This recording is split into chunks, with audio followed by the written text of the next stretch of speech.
더불어민주당 지도부가 거듭 선을 긋고는 있지만은 당내에서는 부동산 세제 완화론이 계속해서 터져나오고 있습니다. 재보궐선거 참패 이후 내년 대통령 선거를 앞두고 민주당의 고심이 커지고 있습니다.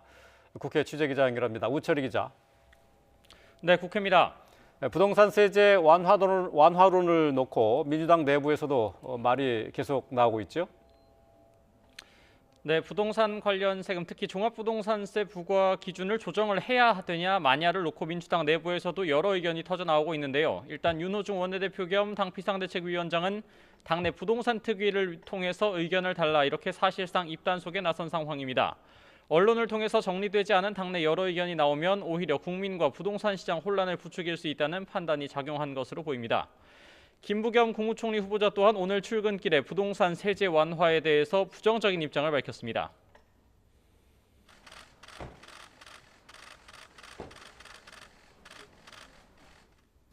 세제라든가 이런 부분들을 우리가 그렇게 설정할 이유가 있잖아요. 그 원칙을 지금 쉽게 흔들어버리면 부동산 시장 전체에 잘못된 메시지를 줄 수 있다. 그렇기 때문에 신중해야 된다. 네, 당권 주자인 우원식 의원은 물론 진성준, 박주민 의원에 이어 오늘은 소병훈 의원도 SNS를 통해서 부동산 문제가 문재인 정부 들어서 어렵게 자리를 잡아가는데 쓸데없는 얘기는 하지 말라면서 거친 표현까지 썼습니다. 하지만 당내에서는 종부세 완화 의견이 이미 상당수 제기가 됐습니다. 노무현 정부 당시 국정상황실장을 지낸 이광재 의원은 상위 1%에게 매겼던 종부세의 취지에 맞게 적용 대상을 줄여야 한다고 말한 데 이어서 국회 정무위 민주당 간사인 김병욱 의원은 종부세 부과 기준을 현행 공시가격 9억 원에서 12억 원으로 높이는 법안을 발의한 상태입니다. 오늘은 언론을 통해서 다주택자 양도소득세 중과 완화를 검토하고 있다는 보도까지 나왔습니다. 다주택자가 집을 팔 때 내는 세금을 더 무겁게 매기면서 시장에 매물이 나오지 않는 이른바 매물 잠김 현상을 해소해야 한다는 취지에서입니다. 이에 민주당은 출입기자단에 전한 공식 입장을 통해서 종부세 완화와 다주택자 양도세 완화를 검토하기로 했다는 내용은 사실이 아니라고 논란을 차단하고 나섰습니다. 민주당은 오늘 당내 부동산 특위 간담회를 열어서 특위 구성 문제를 논의할 방침인데요.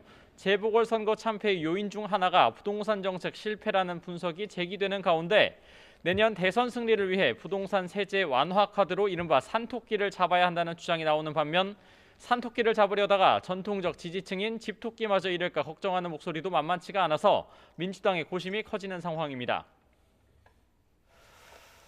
백신 문제도 시끄럽습니다. 정치권에서 백신 확보를 둘러싼 신경전이 계속되고 있는데요. 러시아 백신 도입에 대해서도 옥신각신하고 있죠? 네, 문재인 대통령이 러시아산 스푸트니크 V 백신의 도입 가능성을 점검해보라는 지시를 내린 걸로 전해졌죠. 앞서 이재명 경기지사도 백신 선택의 폭을 넓히기 위해서 스푸트니크 V를 포함한 다양한 백신의 공개 검증을 청와대에 요청했다고 밝힌 상태입니다.